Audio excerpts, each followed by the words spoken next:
بسم اللہ الرحمن الرحیم۔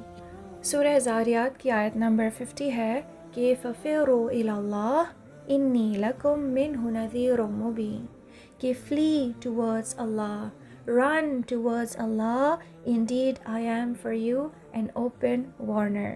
یعنی اللہ سے تو نہیں بھاگ سکتے تو پھر کیا کرنا ہے کہ اللہ کی طرف بھاگنا ہے۔ اللہ سے کیوں نہیں بھاگ سکتے؟ کیونکہ ساری زمین اسی کی ہے، بھاگ کے کہاں جائیں گے؟ اگر زمین سے باہر نکل گئے تو سارے آسمان اسی کے ہیں، سارے ستارے، سارے سیارے، یہ تمام کائنات اسی کی ہے، ہر جگہ اسی کی حکمرانی ہے، ہر جگہ اسی کی بادشاہت ہے۔ تو اللہ سے تو نہیں بھاگ سکتے تو پھر کیا کرنا ہے کہ اللہ کی طرف بھاگنا ہے۔ نبی صلی اللہ علیہ وسلم کی دعاؤں میں یہ دعا بھی شامل تھی کہ یا اللہ میں آپ کے عذاب سے آپ ہی کی پناہ میں آتا ہوں۔ فَفِرُّوا إِلَى اللَّهِ إِنِّي لَكُم مِّنْهُ نَذِيرٌ مُّبِينٌ۔ جب ہم نے اپنا رخ اللہ کی طرف کر لیا تو پھر اللہ کے بتائے ہوئے راستے پہ کرال نہیں کرنا، چلنا نہیں ہے، بلکہ کیا کرنا ہے؟ بھاگنا ہے۔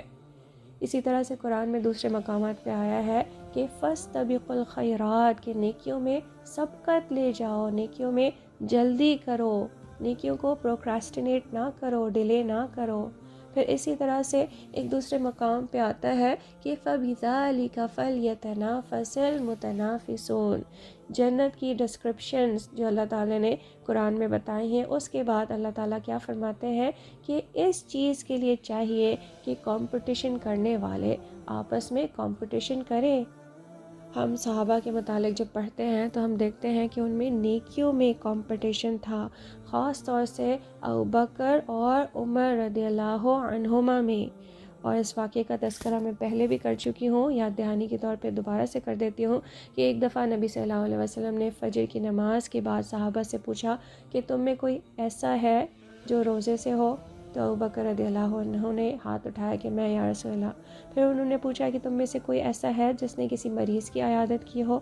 تو اگین انہوں نے ہاتھ اٹھایا کہ میں یا رسول اللہ۔ پھر آپ صلی اللہ علیہ وسلم نے فرمایا کہ تم میں سے کوئی ایسا ہے جس نے صدقہ کیا ہو؟ تو پھر ابوبکر رضی اللہ عنہ نے ہاتھ اٹھایا کہ میں یا رسول اللہ۔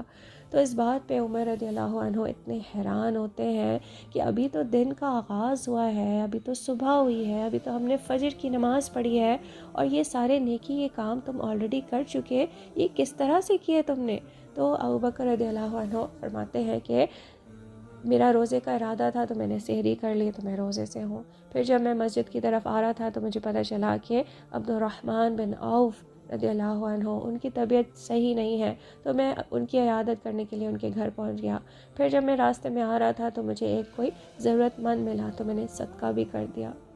تو ابھی صرف صبح کا آغاز ہوا تھا اور ابوبکر رضی اللہ عنہ اتنا کچھ اکامپلش کر چکے تھے، کیونکہ ان کی زندگی کا مقصد ہی یہی تھا۔ ہر انسان کی زندگی کا مقصد یہی ہے کہ وہ اللہ کی عبادت کرے، اور یہ آگے کی آیات میں آئے گا، لیکن ہر کوئی اس مقصد کو پورا نہیں کرتا۔ بعض دفعہ ہم بلکہ بہت دفعہ ہم ڈسٹریکٹ ہو جاتے ہیں، اپنے مقصد سے ہٹ جاتے ہیں۔ اسی وجہ سے قرآن کی ریسیٹیشن کرتے رہنا چاہیے اور موت کو یاد رکھنا چاہیے تاکہ ہم فوکسڈ رہیں۔ تو جو شخص بھی اللہ تعالیٰ کو پہچانتا ہے، اللہ تعالیٰ کی معرفت رکھتا ہے، وہ پھر دین کی راہ میں سستی کے ساتھ نہیں چل سکتا، وہ تو پھر دوڑ لگائے گا، کیونکہ اس کو پتہ ہے کہ لائف از شارٹ۔ کب کس کی موت کا وقت آ جائے وی ڈونٹ نو، ہمیں نہیں پتہ کہ ہم کتنی زندگی لے کر آئے ہیں۔ زندگی کا تعلق انسان کی عمر سے نہیں ہے، انسان کی صحت سے نہیں ہے، کبھی بھی کسی بھی انسان پر موت واقع ہو سکتی ہے۔ کچھ لوگ بہت صحت مند ہوتے ہیں، اپنی ڈائٹ کا بھی خیال کرتے ہیں، ایکسرسائز کا بھی خیال کرتے ہیں، لیکن کسی روڈ ایکسیڈنٹ میں ان کی ڈیتھ ہو جاتی ہے۔ تو ڈیتھ کا تعلق نہ صحت سے ہے نہ عمر سے ہے۔ بعض بچے پیدا ہوتے ہیں اور ان کا انتقال ہو جاتا ہے، کچھ کا انفینسی میں انتقال ہو جاتا ہے، کچھ کا چائلڈ ہوڈ میں، کچھ کا جوانی میں۔ ایسے بھی لوگ ہیں جن کا شادی والے دن انتقال ہوا، رائٹ؟ تو کب کس کی موت آ جائے وی ڈونٹ نو، اسی وجہ سے اس راہ میں دوڑ لگانے کو کہا گیا ہے۔ پھر یہ کہ ہم دیکھتے ہیں کہ اگر کوئی انسان بہت بھاری وزن اٹھایا ہوا ہو تو اس کے لیے دوڑنا آسان نہیں ہوتا. دوڑنے کے لیے انسان کو ہلکا پھلکا ہونا ہوتا ہے. اسی لیے جو دبلے پتلے لوگ ہوتے ہیں آپ دیکھتے ہیں کہ وہ بھاگنے میں زیادہ فاسٹ ہوتے ہیں، کیونکہ ان کو اپنی باڈی کا وزن نہیں کیری کرنا پڑتا. جو رنرز ہوتے ہیں ان کو آپ نے دیکھا ہوگا کہ وہ کپڑے بھی ہلکے پھلکے پہنتے ہیں. کوئی رنر سوٹڈ بوٹڈ ہو کے نہیں بھاگتا. ٹھیک ہے، تو سمبولک وے میں یہ جو وزن ہے یہ کیا ہے؟ یہ ہماری دنیا کے بیگیجز ہیں. اگر ہم نے بہت بیگیج اٹھایا ہوا ہے، ہم نے دنیا میں اپنے آپ کو بہت مصروف کیا ہوا ہے، تو ہم اللہ کی راہ پہ بھاگ نہیں سکتے. فار انسٹنس، اللہ کی راہ پہ بھاگنے کے لیے آپ کو کیا کرنا ہے؟ آپ کو علم سیکھنا ہے. اب اگر آپ اپنی دنیا میں مصروف ہیں، آپ گھر سجانے میں مصروف ہیں، آپ شادی بیاہ کے ایونٹس ارینج کرنے میں مصروف ہیں، تو پھر کیا ہوگا؟ آپ تعلیم کے لیے وقت نہیں نکال پائیں گے. تو ایک بھاگنے والا شخص کیا کرے گا؟ وہ اپنی دنیا پہ کمپرومائز کر لے گا کہ کوئی بات نہیں، اگر میں نے یہ ڈریس پہلے پہن لیا تو میں اس کو دوبارہ پہن لوں گی، لیکن مجھے اپنی پڑھائی پہ فوکس کرنا ہے، مجھے اپنے مشن پہ، اپنے زندگی کے مقصد پہ فوکس کرنا ہے. اب اللہ کے راستے میں دوڑنے کے لیے ہر ایک کی اسٹریٹجی مختلف ہو سکتی ہے.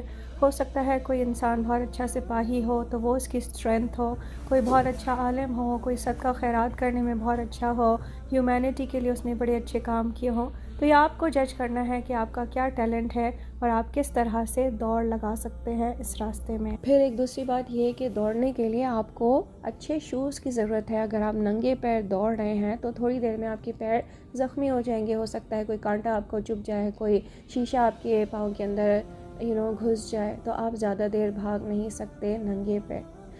تو سمبولک وے میں یہ کیا ریپرزینٹ کرتا ہے کہ وہ چیزیں جو کہ آپ کو بھاگنے میں سپورٹ کریں، جو کہ آپ کا بھاگنا آسان کریں، ان پہ انویسٹ کرنا چاہیے. جیسے فار انسٹنس میری ٹیچر نے بتایا تھا کہ جس زمانے میں وہ پی ایچ ڈی کر رہی تھی تو انہوں نے اپنے بچوں کو سیکنڈ ہینڈ کلوتھس تک آلٹر کر کے پہنائے ہیں، لیکن وہ اپنی کتابوں پہ کمپرومائز نہیں کرتی تھیں. اپنی جو سیونگز ہیں اس کو وہ کس لیے رکھتی تھیں کہ وہ اپنے پڑھائی کے اخراجات دے سکیں، فیس ادا کر سکیں، اور پڑھائی کے لیے اگر لیپ ٹاپ کی ضرورت ہے تو وہ بائی کر سکیں، اچھی اچھی کتابیں جو ضروری ہیں وہ بائی کر سکیں. پھر اسی طرح سے اگر کوئی شخص ڈاکٹر ہے تو اس کے لیے سمبولک وے میں شوز کیا ہوں گے کہ وہ اپنی کلینک کو ایکسٹینڈ کرے، اس میں اور دوائیوں کا انتظام کرے جو کہ اگر اس کو فری علاج کسی کا کرنا ہو تو اس میں کام آ سکیں. اچھے انسٹرومنٹس جو ہوتے ہیں ٹریٹمنٹ کے لیے، اچھی مشینری جو ہوتی ہے اس پہ انویسٹ کرے. تو یہ اس کے لیے شوز ہوں گے، کیونکہ یہ اس کی انسانیت کی خدمت کے کام میں مدد آور ہوں گے. ٹھیک ہے. پھر اسی طرح سے اگر کوئی سپاہی ہے تو اس کے پاس کیا ہونا چاہیے؟ جدید اسلحہ ہونا چاہیے. یہ اس کے شوز ہیں بھاگنے کے لیے. تو ہر شخص کو چاہیے کہ وہ اپنی زندگی کو خود اینالائز کرے کہ اس کی زندگی میں کیا چیز ہے جو کہ بھاگنے کی راہ میں بوجھ بن رہے ہیں، بیگیج بن رہے ہیں، جو کہ اس کو دین کی راہ میں بھاگنے سے روک رہے ہیں، اس کی سپیڈ سلو کر رہے ہیں، اور کون سی چیزیں ہیں جو کہ اس کے لیے شوز بن رہے ہیں، جو کہ اس کی بھاگنے کی ایبلٹی کو اور انہینس کر رہے ہیں. تو اسی کے حساب سے اس کو اپنی انویسٹمنٹ کرنی چاہیے. رائٹ. تو کوئی بھی فکر، کوئی بھی پریشانی، کوئی بھی وہم، کوئی بھی خیال ایسا نہیں ہونا چاہیے جو آپ کا فوکس آخرت سے ہٹا دے اور دنیا میں ہی آپ بس گم ہو کے رہ جائیں. دین کے معاملے میں اللہ تعالیٰ کی اور اس کے رسول کی کیا تعلیمات ہیں کہ we should always aim for high. اسی لیے نبی صلی اللہ علیہ وسلم نے بھی ہمیں کیا سکھایا کہ جب تم اللہ سے جنت کا سوال کرو تو جنت الفردوس کو مانگو، کیونکہ وہ سب سے زیادہ اعلیٰ جنت ہے، جنت کا سب سے زیادہ اعلیٰ لیول ہے. ٹھیک ہے. تو we should not aim for something that is mediocre. آخرت کے معاملے میں ہمیں چاہیے کہ ہم ونرز ہونے کی کوشش کریں، سبقت لے جانے کی کوشش کریں، آگے بڑھنے کی کوشش کریں. تو اللہ تعالیٰ سے دعا ہے کہ مجھ کو اور آپ کو، ہم سب کو، ہمارے بچوں کو دین کی راہ میں دوڑنے کی توفیق نصیب فرمائے اور جنت کے اعلیٰ درجات نصیب فرمائے. آمین یا رب العالمین. بارک اللہ لی ولکم بالقرآن الحکیم ونفعنی وإیاکم بالآیات وذکر الحکیم. سبحانک اللہم و بحمدک نشہد ان لا الہ الا انت نستغفرک و نتوب الیک. والسلام علیکم ورحمۃ اللہ وبرکاتہ.